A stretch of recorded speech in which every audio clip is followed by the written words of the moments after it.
At the 2024 Italian Grand Prix, Ferrari had these overalls, and we were all expecting to have a special one-off Ferrari livery that would wow the world. Black and yellow, Ferrari colours. They didn't actually do that, but obviously, with the power of F1 mods, here it is.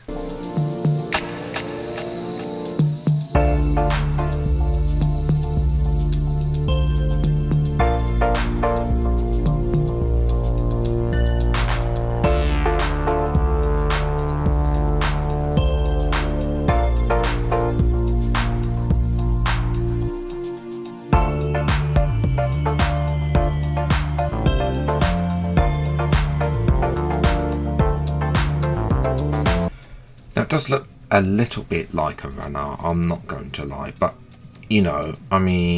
this looks for me something similar to what they would have come up with. Now I'm going to refine this livery at some point later on as well, because it does look a little bit like a Renault car, I'm not going to lie. But yes, this is your opportunity. Let me know what you think in the comments below. Would you have preferred this to what Ferrari came up with? Would you prefer Ferrari to have this as a livery in the future as well? And obviously, if you want to make changes, what changes you would make in the comments below. Now, being the first fancy livery video that I've done in a while, there has been a few updates. So I've put on the white ball livery for Red Bull, for example. That is new. As well, I don't think I'm going to get realistically a chance to get around to do some videos. I have a list of the remaining videos I'm going to plan to do on F124, so yes, this one will have to miss out for now, but obviously probably come back in 2025 as sort of a farewell to the Red Bull Honda partnership at some point. Mercedes, I'm not going to lie, I hate what I've done with this. I've reversed it. It looks horrible. Yeah, I was literally umming and ahhing to what I should be doing with the Mercedes, and it's just not really worked as well. I want to do something different because obviously the chromed livery is in career mode right now, so that might be something that I adapt for the future. But for now, they've got to watch this monstrosity going around, which it just looks very bland, in my opinion. Unlike McLaren, rolling back the years with a chromed McLaren red and chrome livery, it looks a lot. It is actually chrome. It just doesn't look very well. None of the chrome liveries look very good in the in the showroom on F124. But yes, obviously I've put Vodafone as a title sponsor, so really rolling back the years as well. In the version, I have kept the option as well. If you want to download this, there will be on on Discord, and then may possibly overtake at some point. Definitely Discord. As I swear, there is both versions without the chrome available as well. Aston Martin's got its yellow and green livery on. To be honest, I've never actually done a video specifically for this livery, even though I've done it for the past couple of years now. To be honest, I can never get it right because obviously we've got issues with, you can see on the front sponsors. That's unfortunately with the part of modding. Sponsors are copied about the place, which is why I'm making the best with what we have. Alpine currently in their pink version. I've also updated the BWT logo as well, and I've got rid of the patterning as well. I know that Sean's patterning, would look good if the car wasn't full of carbon fibre, to be honest.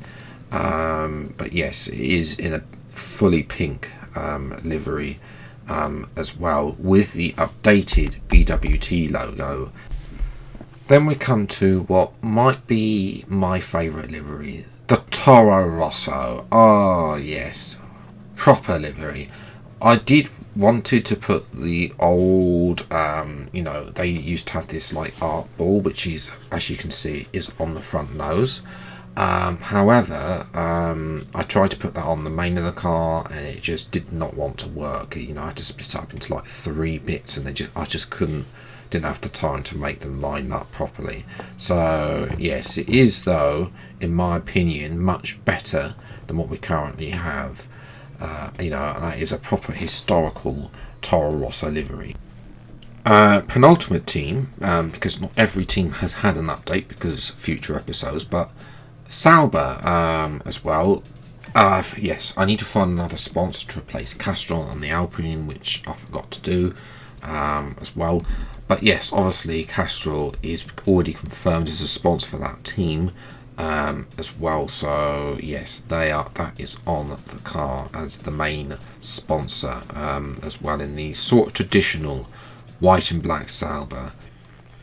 And the final team is Williams, which has got the Golf livery currently on it. I have not yet decided if I'm going to put the yellow, do a sort of old style yellow livery for, you know, for the Williams yet. If I do that, it will just be an update. I'm not currently planning a video on that.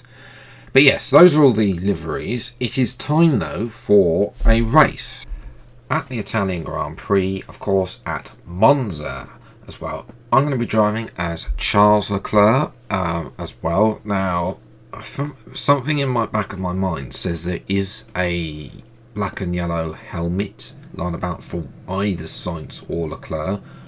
I haven't found that as well.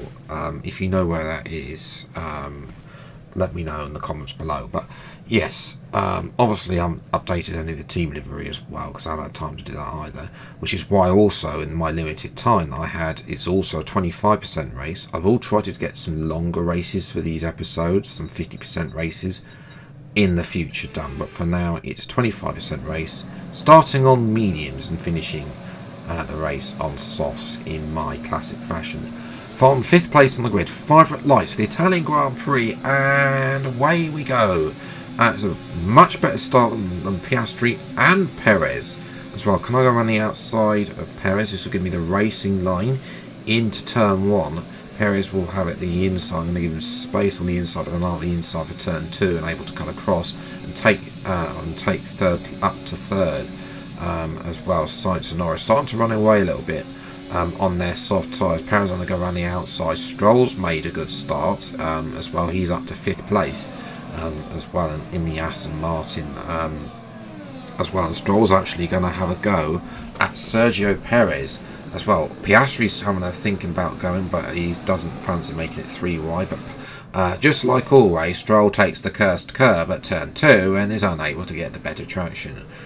Up at the front, that is Lando Norris getting in front of Carlos Sainz as well, as I'm starting to fall behind now a little bit in P3. The medium's not exactly the best. As watching Nico Hulkenberg in the Haas, he's stuck behind, I think that's Alonso, but not for much longer because his engine has decided to give up as well.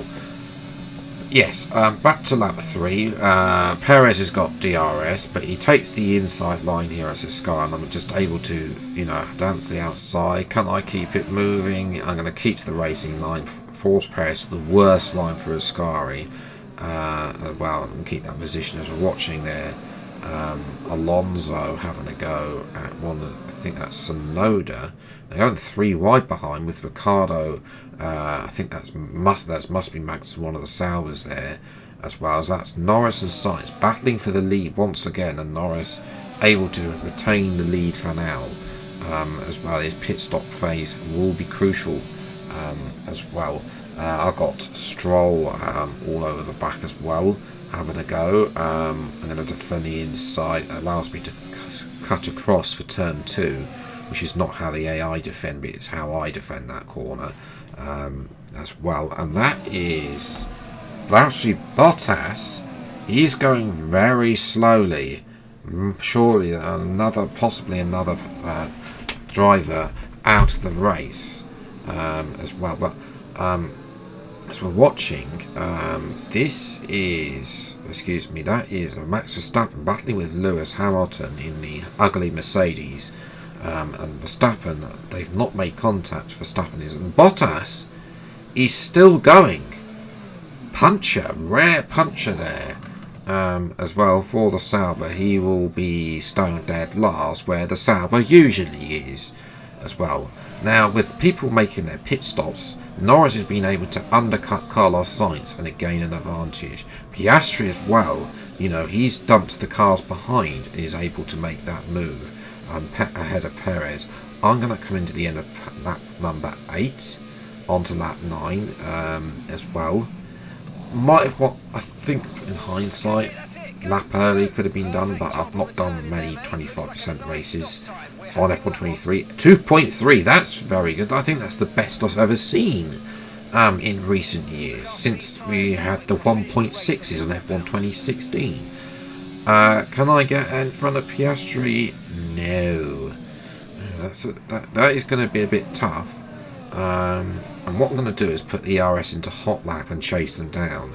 Now behind us we've got a battle between the 2 Mercedes and 2 Red Bulls, and that's George Russell getting past Sergio Perez. So Perez down at yet another position as well. And that is Alonso going past Stroll. So Stroll has not had a good time.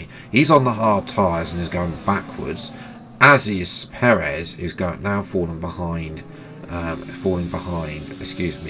teammate Max Verstappen, and the inside a rare eye overtake there as well. Perez may have had some sort of damage as I set a new fastest lap, chasing after Piastri there, but 2 laps to go.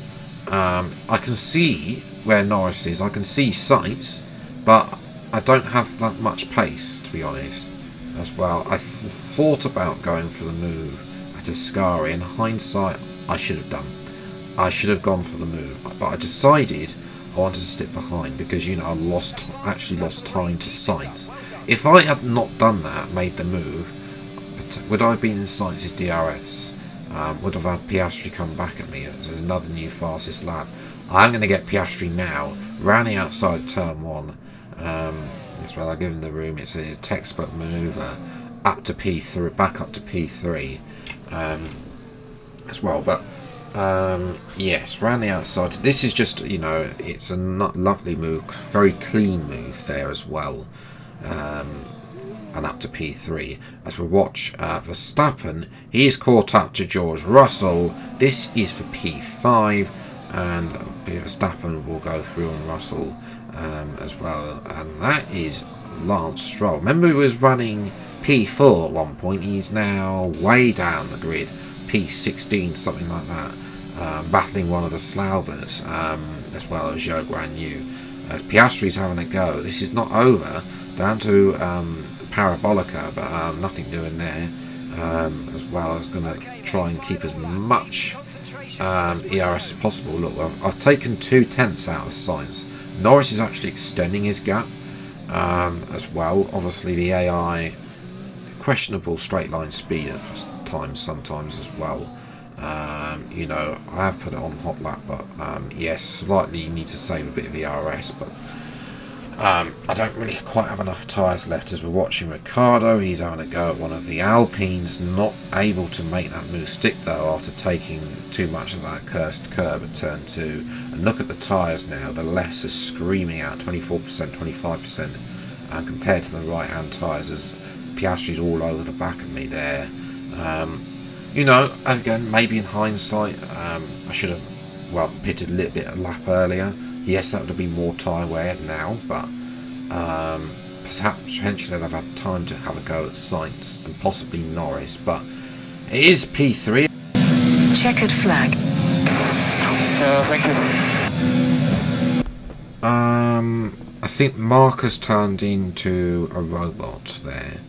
I've never heard that voice that said checker flag in the F1 game below.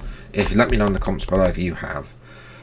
Yeah, very weird as well. But yes, Norris then winning as well, showing his pace. Verstappen only P5. Russell started P12 and came there, so nobody getting the point as well. Just ahead of Sergio Perez. Perez behind Alonso in the end. Not great for him.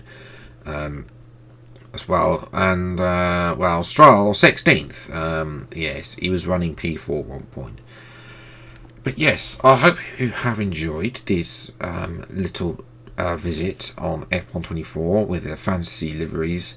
If you did, leave a like, subscribe to the channel, and you see plenty more fancy livery videos. And for those of you who made it to the end, the next livery will be the Haas Toyota fancy livery as well. That will be coming out very soon. But until the next video, then I'll see you next time. Take care, enjoy your day, and goodbye.